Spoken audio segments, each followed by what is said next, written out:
Guys, today we will talk about how to fix or how to solve the problem of highlights on the application of Netflix. You will click on settings. In this page, you will click on apps, default apps, app settings. On above, you can search about Netflix and you will enter here. Then you can click on first stop and you can click OK. After that, you will enter to the window of storage. Here you can click on clear cache.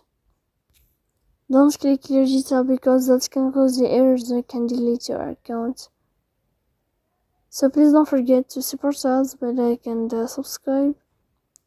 See you next time in another video, and thank you for your attention.